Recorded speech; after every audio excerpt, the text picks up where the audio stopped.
Welcome back to another episode of Consciously Clueless. I'm your host, Carly, and here we break down complex issues around health, the climate crisis, and social justice through a vegan lens. We'll talk about the magic link between your well being and the planet's health because luckily, choosing a healthier, mindful lifestyle for yourself often creates healthier vibes for our planet too. Staying consciously clueless means getting to show up knowing nothing, but staying open to all that you can learn. From feasting on plant-based meals and reducing waste to learning to meditate, every step you take contributes to your wellness and makes systematic change for the world. You can make a difference. This podcast will show you how.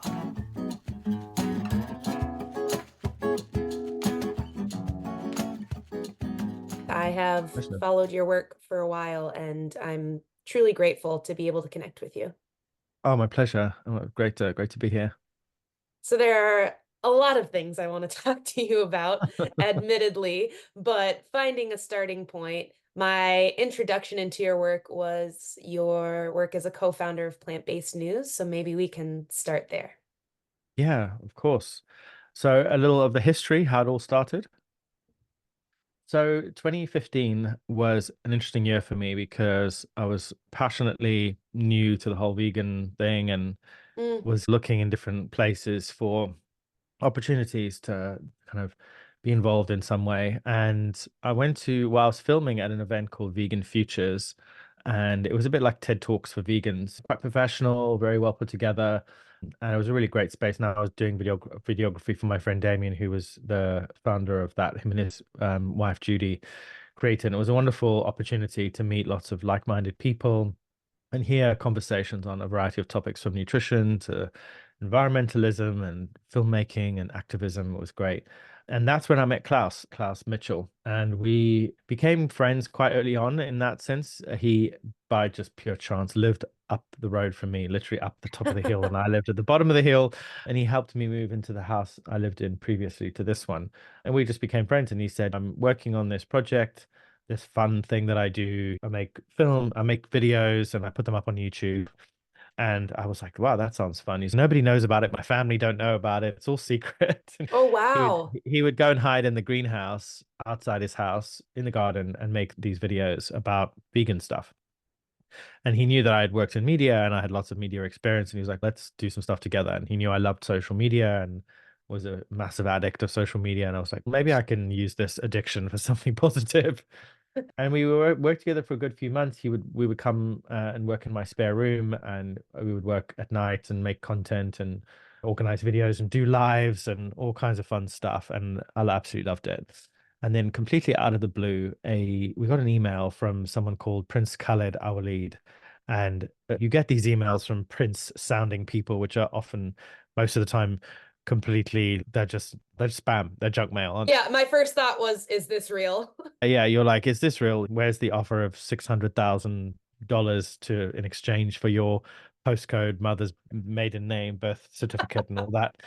Anyway, we looked him up, and he was a real person. He was a legitimate person, and we were amazed and quite inspired that someone of his position had noticed us and noticed the work that we were doing. And we responded and just said, very few to reach out to us, and we're very honored that you noticed our work and that you love what we do. And he replied back within minutes and said, wow, I'm amazed that you replied. I wasn't expecting you to reply. And I'm even more amazed that you didn't just ask me for money, which was funny because when we weren't even thinking about money, we were just amazed that this amazing person had reached out and loved what we were doing. And he said, look, send me a proposal. Let's talk. So we actually didn't sleep that night. We stayed up all night and put this proposal together of like our dream team and this vision of what we wanted, and a kind of range, middle of the range, top of the range, like team and budget and everything. And we presented it. We stayed up all night. We presented it to him the next day at 12 o'clock. We were both like super tired. And he was like, love it. Great. Let's do it. And we were like, what? Really? And Damn. he's like, yeah, great. Let's do this. He was like, you need to quit your jobs. You need to work on this full time. This is, really important.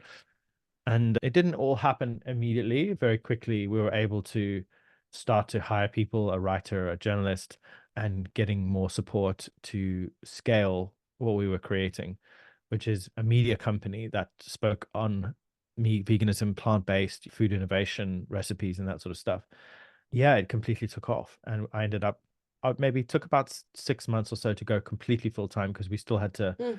wrap up a few other jobs and things, but it ended up being a fully full-time project after about a year or two. We started taking on a team, and yeah, fast forward almost 9 years, and we have about 3.6 million followers, I think now, and about 80 to 90 million impressions every month on the platform through our websites and all our social media channels. And yeah, it's one of those kind of things where I look back and I think, wow, so much time has passed and so much has happened, and I'm incredibly proud of what we've created. And it's, yeah, sometimes it doesn't seem real because we spend a lot of time behind the scenes, behind our Right. screens, and we don't really see the effect of what we've done unless we go to an event or something where people see us and they see our work, and sorry, they've seen our work and they have connected with what we've done and they've loved what we've done, and they come over and they talk, and people come and say, I love your podcast, or I was at uni and I've listened to your podcast for a long time, and say nice things. And it's very humbling.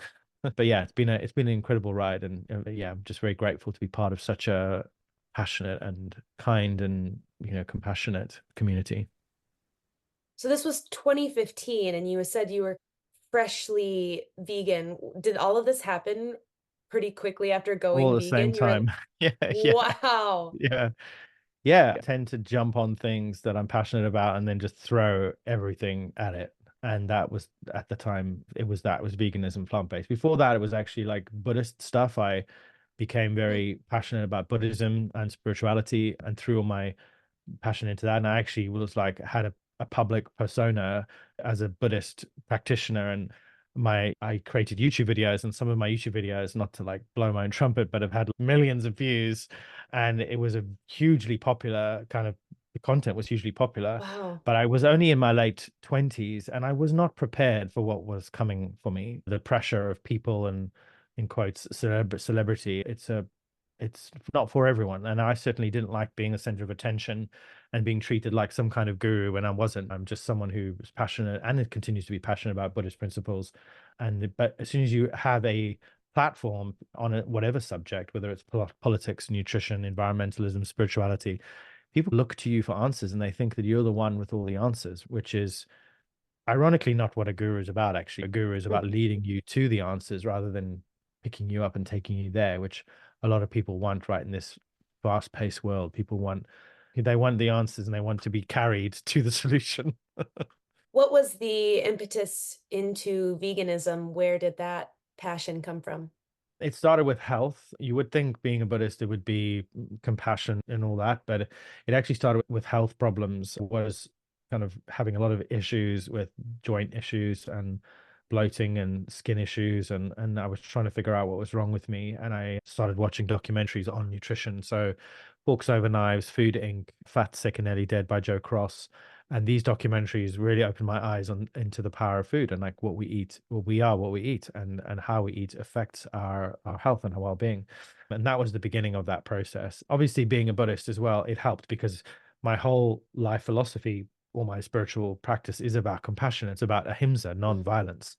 And mhm, so learning about the food system and how animals were treated, I was horrified by what I had seen, but also horrified, well, a little ashamed as well by the mm, fact that I'd lived this entire life and I hadn't really thought about how animals were treated in that way. It didn't really cross my mind. I've just eaten animals unconsciously, assuming that this is something that we have to do. We have to eat animals to be healthy. We have to eat animals to be strong. If we don't, we're going to become unwell and die, which is obviously completely untrue. And so there was this kind of battle in my mind between my spiritual path and my path into wellness, into health. Un I was so unwell physically that I was just desperate to try anything. And so I did this 6 to 7 day, I can never remember, it was 5 days or 7 days. Anyway, it felt like a long time. Juice fasting with Jason Vale, which oh, is like fruit and veg juicing. And it's not as scary as it sounds, but we have these like a juice program where you do 5 or 6 different juices throughout the day, a breakfast juice, one at lunch, like one in the afternoon and one at night. But you've got to get up really early in the morning to make everything fresh for that day. And I had all these bottles with me when I was going to work.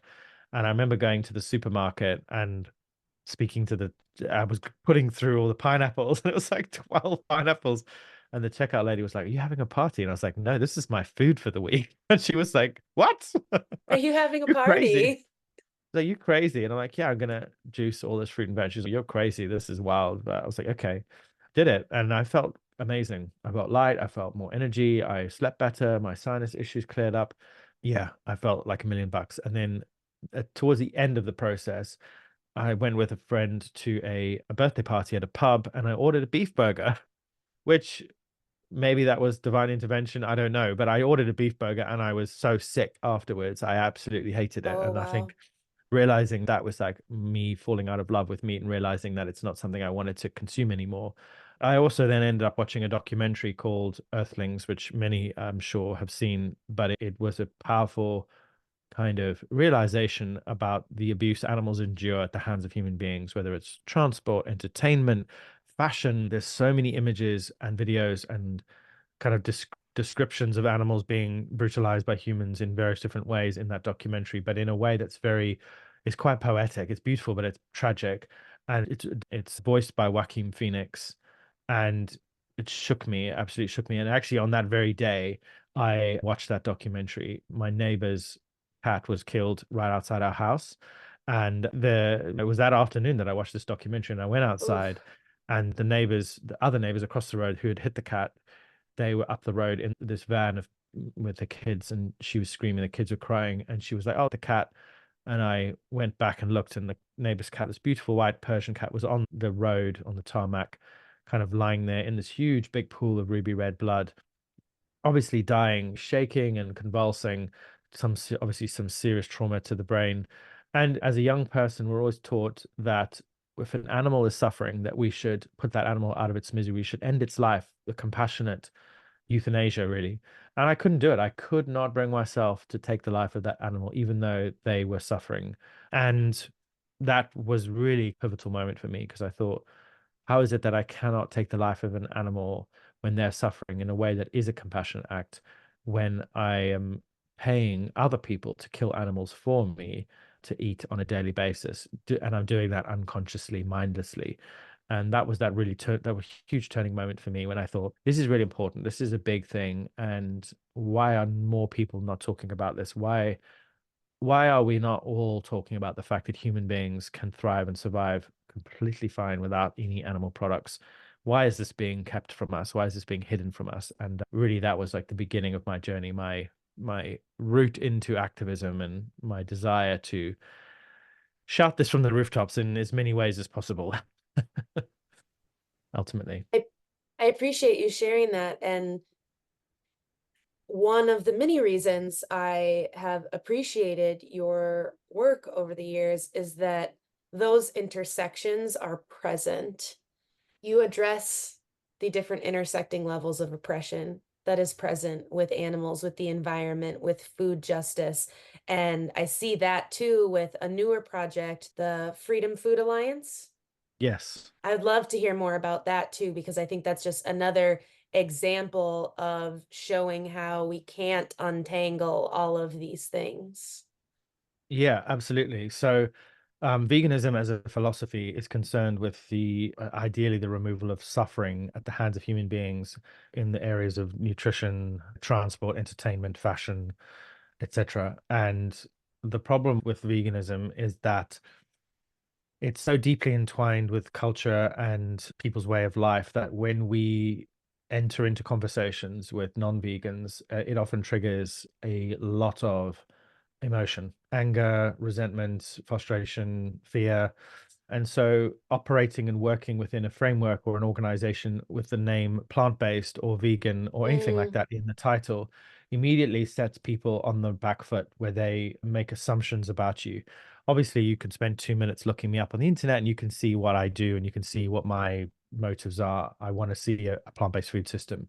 But I've come to realize over the last 10 years that I've been doing this, that we need to meet people where they're at, but we also need to talk about the system that feeds people and how it is deeply problematic in so many ways, whether it's the way animals are treated, to the way our food is prepared, to how what is put into our food, to how our food is packaged, to how the supply chains work, as in the emissions and the way that the industry wrecks the environment through emissions and also waste.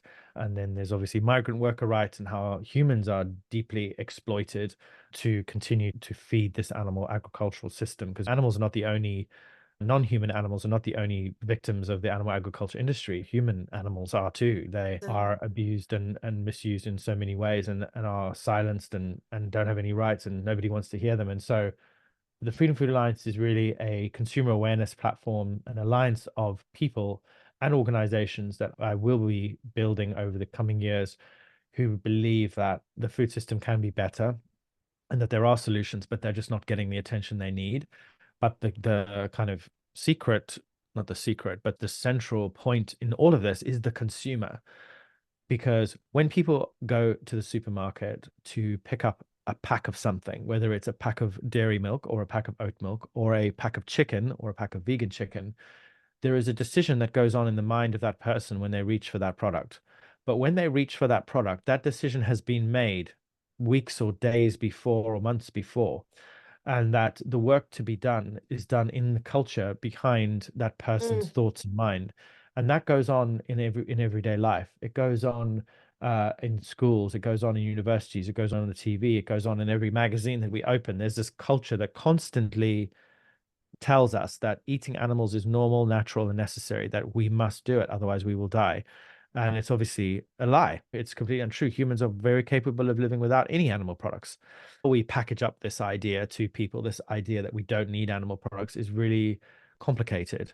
And it requires lots of different mechanisms that require, testing and patience and analysis. And my theory of kind of change is, or my formula for change is, incredible science communication. So people who can communicate in smart scientific ways, who are very effective at that, combining that with digital marketing and behavioral science or behavioral economics, those three things together are something that will power the Freedom Food Alliance.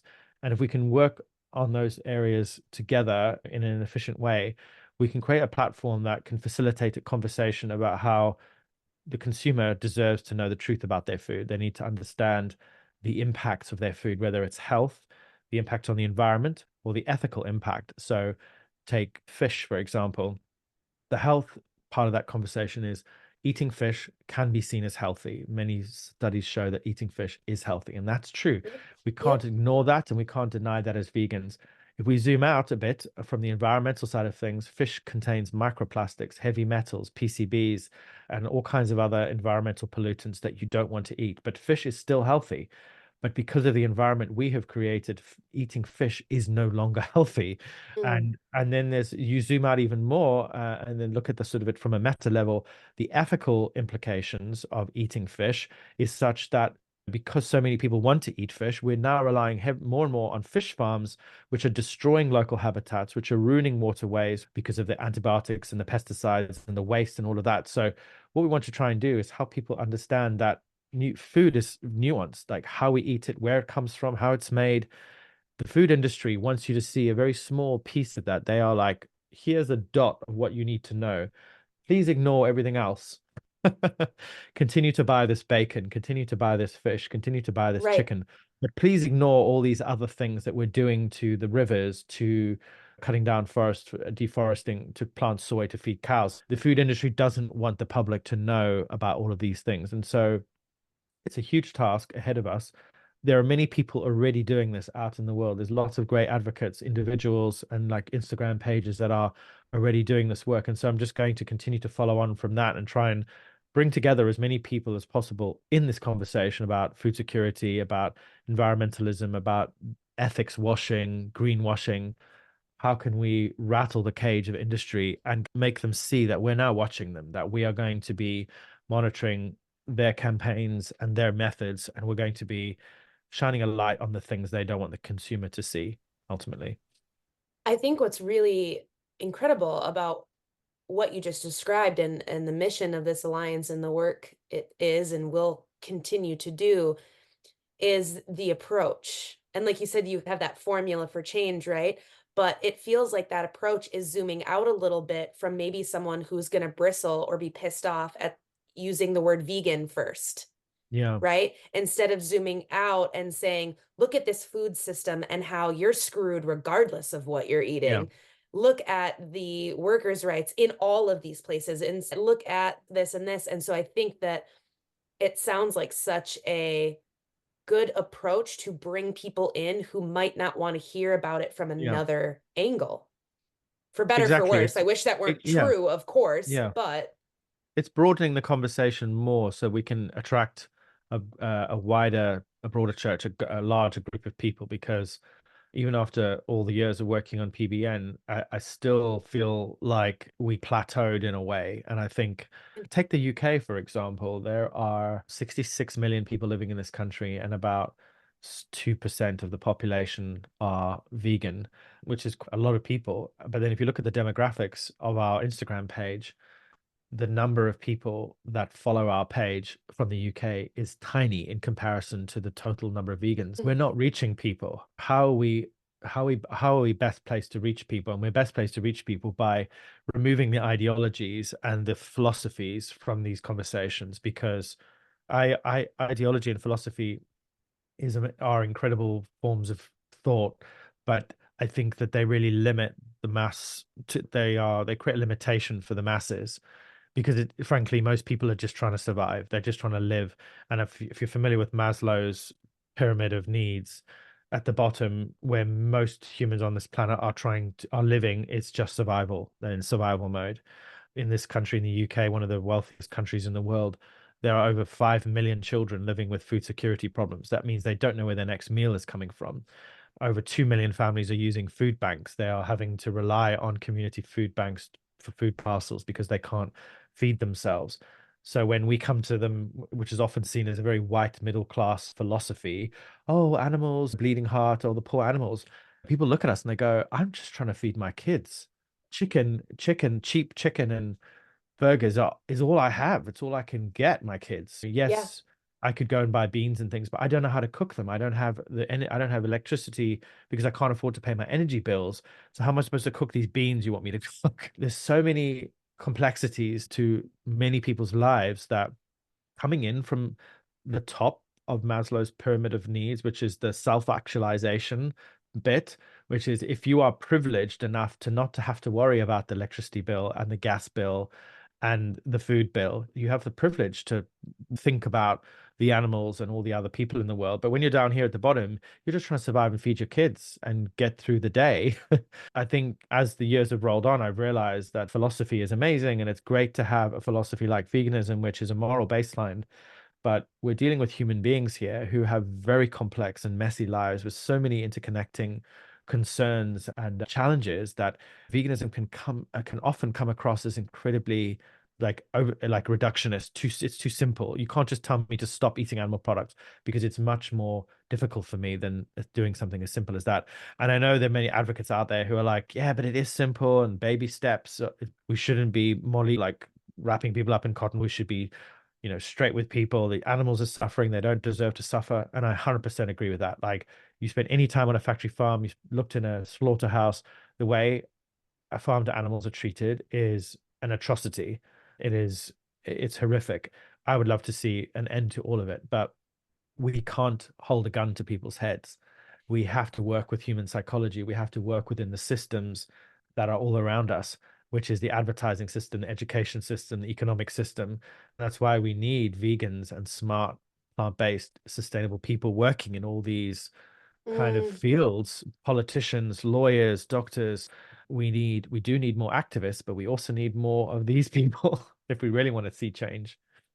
I appreciate that because then there are so many, like you said, there's so many levers to pull in society, right? There are so many different ways to address that change, and saying we need those who have this philosophy, this understanding, this moral understanding of the world to be in spaces to share that, like to be the politician, to be the lawyer, to be the person at the grocery store. I really appreciate that perspective. Yeah, it's essential. We're never going to see system-wide change unless we start to see advocates operating from all different parts of society. We can't all be on the streets with placards screaming meat is murder. That's not going to change anyone. They might change the odd person who feels emotionally charged by that or feels compelled to go and look up something on the internet, what do they mean, meat is murder? And then maybe find a PETA website. But most people don't want to be told what to do. They don't want to be shamed into making any changes. They want to be guided and inspired and entertained and nurtured into a different way of living, because change is scary. People are afraid of Mm. change. I personally love it. I love things changing. If I could have it my way, every day would be different. But most people are not like that. Most people like the comfort of their home, the comfort of their meals, the comfort of their family, consistency, just, expecting the same thing. And when you come along with a new philosophy of living and eating, it's a lot of people are really terrified by it. How do you find that balance as someone who has so much experience creating content around these ideas of saying, I want to share the reality. I'm not sugarcoating. I'm not saying, it's okay, it's okay. But also, like you said, meeting people where they're at. I saw a quote Yeah. that I was going to share on social media today, actually, because it just keeps really sticking with me. I will read it for you. You are allowed to say at any point, I can't support this. Even if you did, even if you were unsure, you can at any point say this has gone too far. And while the best time to say that was earlier, the second best time is now. Yeah. And I just want to share those words are originally tweeted by Ben Franklin, 2018 is the handle. And so I keep Yeah. thinking about that. How do you balance being like, no, this shit is real, and also please come along wherever you're at? Yeah. It's hard. It's really difficult because there's so many injustices in our world in so many areas, whether it's geopolitical conflict, whether it is food security, whether it is racism, homophobia, transphobia, whether it's the rights of children, whether it's traffic. There are so many problems on planet Earth that it's very easy to become incredibly overwhelmed with how bad everything is. And that's why it's really important to make sure that your media diet is diverse. Make sure that Mm, you're not following accounts that are only pushing the horrors of life on Earth. There are many accounts like my friend Sam Bentley, who, I don't know if you follow Sam, but Sam is incredibly positive, and it isn't about not acknowledging the darkness, but there's enough people acknowledging the darkness. We need more people to acknowledge the light, to acknowledge the fact that human beings are also, as we are destructive and as we are dangerous, we're also, what's the word? We're also creators and beings of light as well. We don't have to be all negativity. And I think it's important to have a balance of both. And I think making sure that your media, the media you consume, is a mix of both. I think that we should be mindful of our mental health, that we shouldn't be consuming media that's showing violence towards humans or animals on a daily basis, because that will result in depression, misanthropy, and a general sense of hopelessness. And it's not hopeless. Like, our future isn't hopeless. It can feel hopeless sometimes when you think about the climate crisis and all the challenges we face as a species. But I like to remind myself that this is our story. It's like a book, right? We are mm. currently in a chapter of great change and calamity, but we could go either way. We could see complete transformation of our society, or we could see a total collapse. And it's our choice which way we go. As far as like how I convey these messages and how I feel we should convey these messages, I think it's about storytelling. And I know that sounds overly Mm. simplistic, but I think it's about leading people into a story and not hitting them with the bad stuff from the beginning, and understanding human psychology. So I'll give you an example. So, a story about the Grand National here in the UK, which is a huge horse race where many horses die. It's horrific, and the horses are treated terribly. You could approach that in with a piece of media that talks about how vegan activists stormed the, what's it called, the track, and were taken down by police, and they attempted to stop the race. And that could be like the headline. It could be the sort of the central point of that piece of media. And what will happen when you put that out is that you will create a polarizing effect where you have vegans who are against those people for doing that, and you have non-vegans who will attack those people as well, because they think these people are putting themselves in harm's way. They are disrupting the event. They're disrupting the event that many people love. And so you're creating an us versus them culture with a piece of media like that. And that's what websites like the Daily Mail and a lot of these other big media companies like to do because they want to drive division. Clickbait too, right? Yes, exactly. So they want to sow the seeds of division and rage bait, we call it, baiting people Mm, to create rage. But the best way to deal with these types of stories is to talk about what is the one thing in this picture that everyone cares about? The oof. horses. It's the animals. Everyone loves animals. Everyone loves horses. Everyone loves the fact that these are like everyone loves these beautiful creatures unless you eat them, and then that's just weird. But anyway, and so centering the animals or the victims is for me the correct way to go about this, because what you do there is you show the injustice that these animals are being exploited, they are being abused, they are being pushed and forced and harmed in this in through this sport. And here's how they're being harmed, here's how they're being mistreated, and here's evidence of that. And here are people who have worked in the industry who talk about how it is for these animals and the suffering that they endure and the pain they endure, and then say, but also there are activist groups that are trying to end this suffering, that are trying to push back against it. And they did an action where they stormed the pitch, because what we've done there is we've got people on board first by encouraging compassion out of them. They feel something for the horses. And then we bring in the activists who are fighting for those animals because they want to end the Mm, suffering of those animals. But what often happens in our movement is people react to something and then they want to talk about how the vegan activists have done this and the vegan activists have done that. And as soon as you center the vegan activists, everyone hates them. Everyone wants to talk about how stupid these people are and how reckless they are. They're not. They're some of the bravest people I know, if I may say. I know them agreed. personally. But the way society views them, it's through the lens of people who are opposing our lifestyle, people who are trying to stop us from having fun, and they're not even thinking about the horses. They're not Mm, even thinking about the animals. Storytelling and how a story unravels, it's so important because it's the psychology of the human mind. Like we have to, it's like a Rubik's cube, right? It seems like chaos at first, but then you start to move it around and then it becomes ordered. And our emotions and our minds are the same way. We have to lead people to the answer without telling people. We have to show people, not tell them. Because you tell people what to do, ordering them around and giving them directives of how they should live their lives, 99% of people shut down. They close down. Their hearts and minds close. But if you can draw people in by opening their heart, and you can open their heart by talking from a place of compassion or a place of familiarity.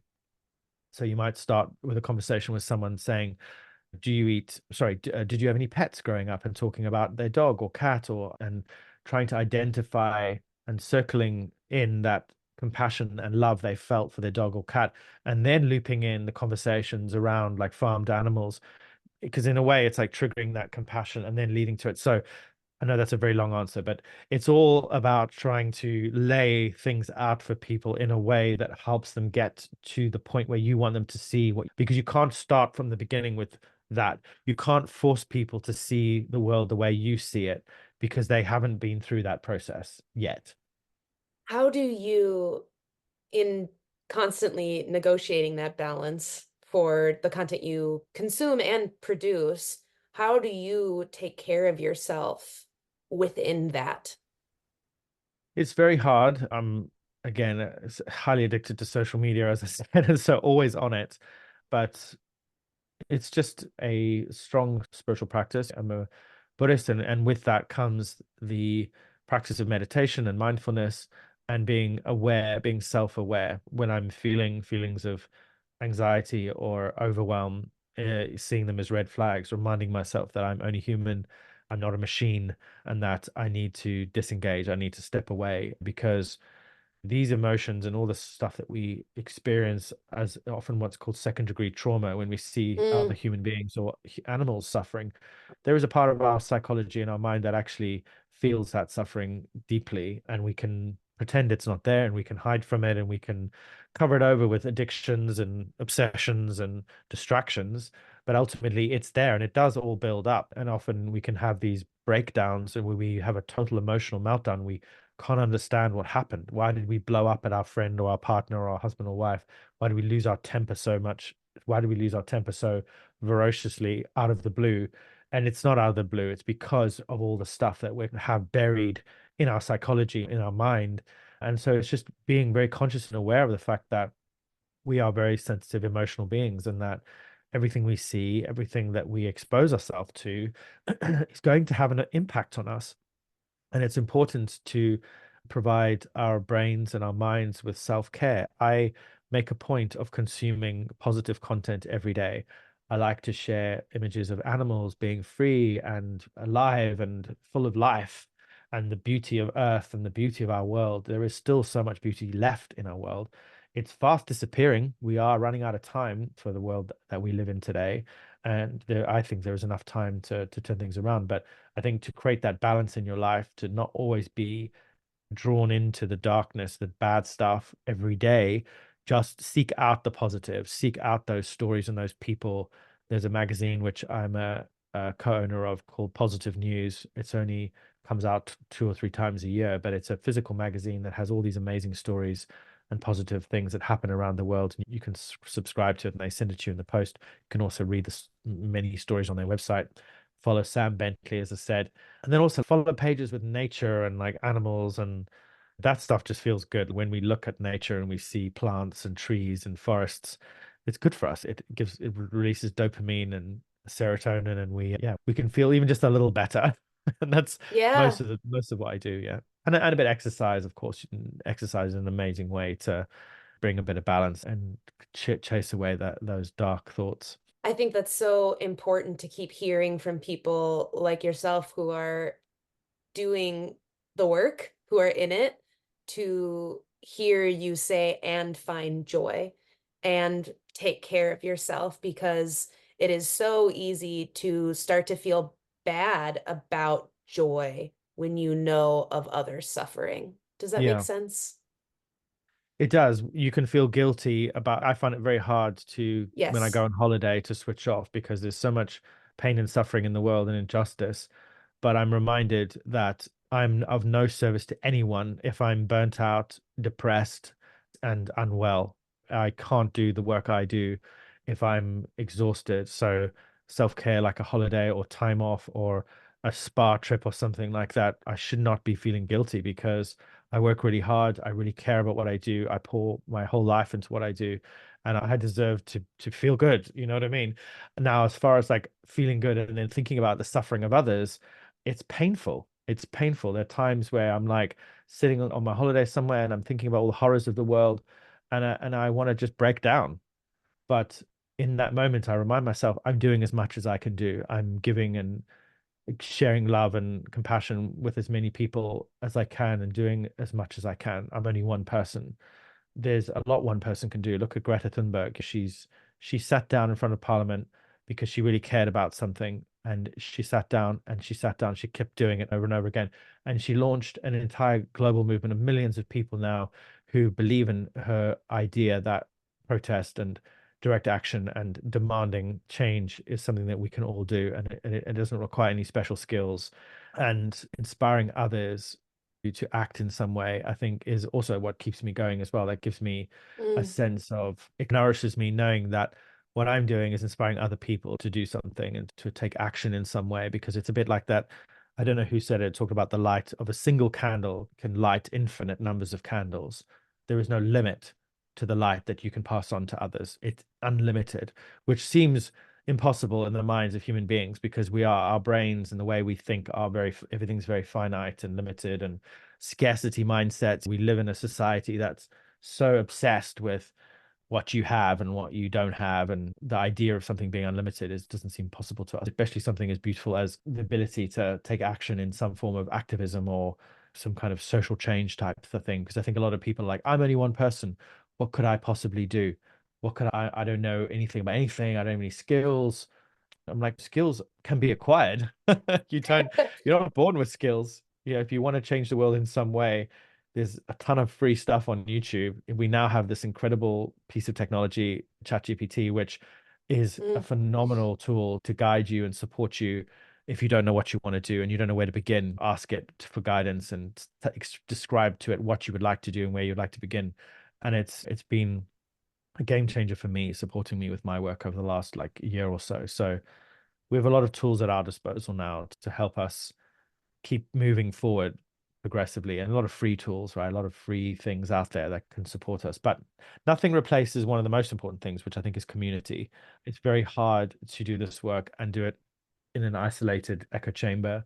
It's so important to foster friendships and connection and relationships with people around you that you trust, that are your champions. That is vital. And if you don't have that, you need to get it. You need to have people around you that support you. You need to foster those friendships and spend time with those people that think like you and are like-minded like you as that supporting mechanism. Obviously, we should also be spending time with people that don't think like us. That's vital. I must say that. But having that support network around you that can catch you when you fall is, without that, I would be screwed. Yeah, I appreciate that. Doesn't happen too often on the podcast, but was getting emotional as you were speaking, just as this morning I definitely got pulled in a bit past the line where I know it is helpful consumption of media, of what's going on in Palestine, finding that balance of not looking away and also taking care of myself was something I lost sight of. So I Yeah. appreciate this conversation. No, absolutely. I think I've spoken to many friends about various conflicts over the years, and one of the most important lessons I've ever learned in my Buddhist practice is understanding the difference between empathy and compassion.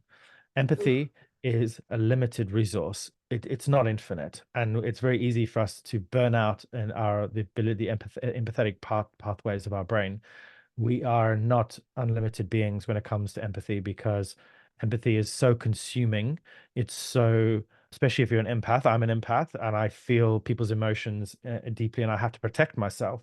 I think there is obviously a biological scientific explanation of this, but in a way I feel like it's a bit like a tuning fork. When you bang one tuning fork and you hold up another tuning fork next to that tuning fork, this one vibrates at the same frequency this one vibrates.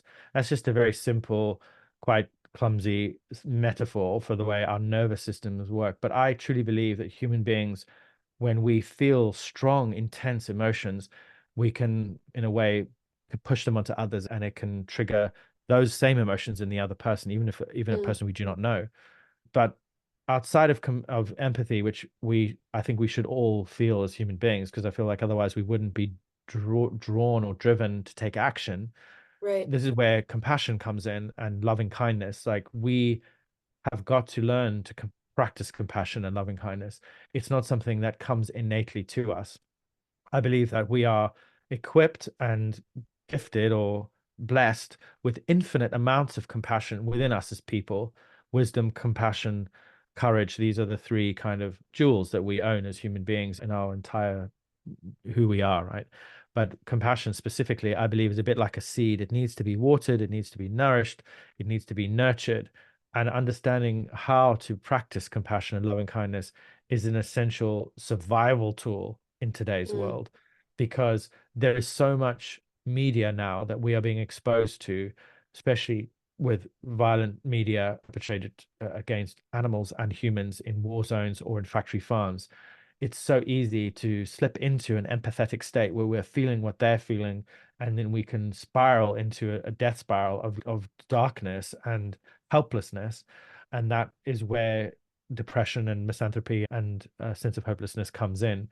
But practicing loving kindness and compassion is about understanding that, you know, we are unique individuals, and that each one of us holds great power, and that sometimes all we can do is offer prayers or love or kindness or, in quotes, light to something that we have no control over. And that actually the acceptance of this darkness, the acceptance of violence, the acceptance of the horrific side of human nature is sometimes where we have to go.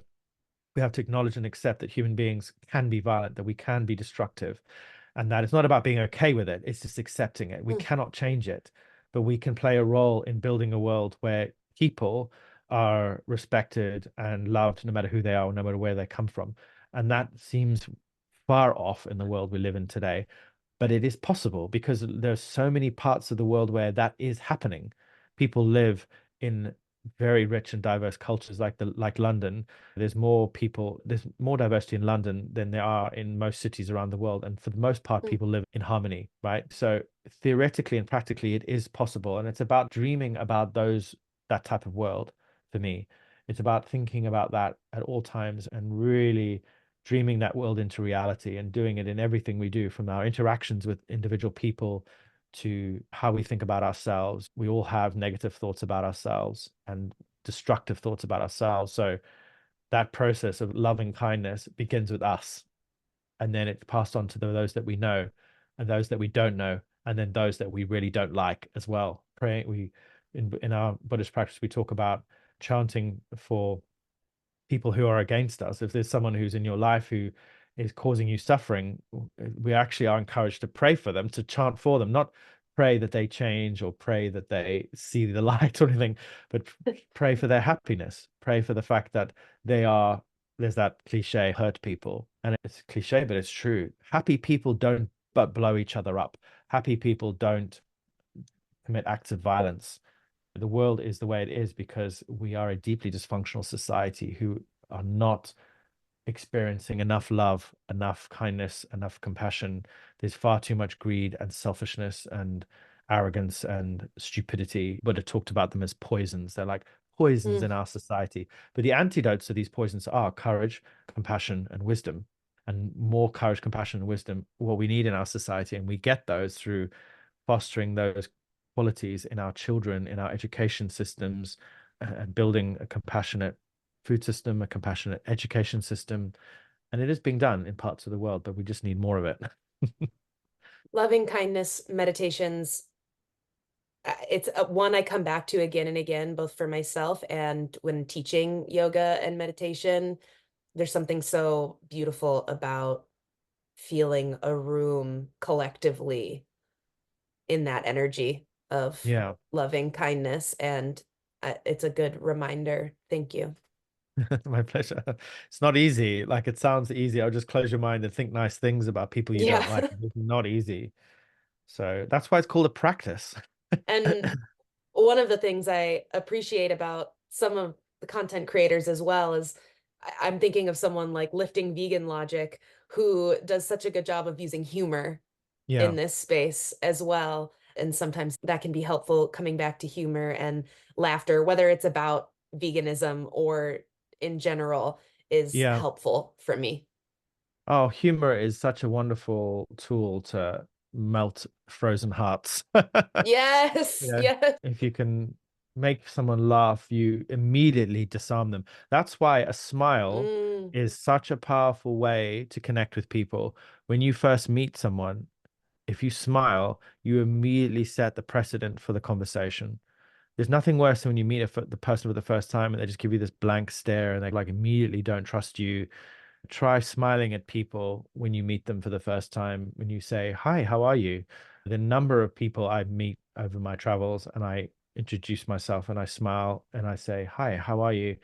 It could be anyone, whether it's someone I'm at a Trader Joe's or someone at a post office. It doesn't matter. Like, showing compassion to every single person you meet as much as you can humanly do is about creating those ripples of love and kindness and compassion to people around you, because treat that person kindly and brighten up their day just one little bit, and they might then go on to do something nice for somebody else. And it's just this, it's a chain, it's a ripple of kindness that spreads out.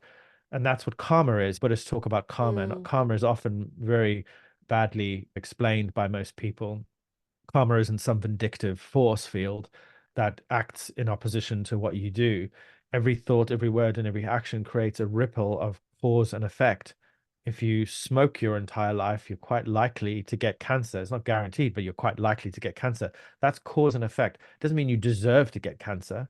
It mm, means that the action and the reaction of your body, the environment, is because of the decisions that you made. It took you to that point. And that's actually what our entire world is. Everything is interdependent. There isn't a single thing in our entire human society that isn't connected to something else. Every animal, every human system, every biological system is connected. It's a vast web of just chaos, but it's not. There's chaos and order in all of it.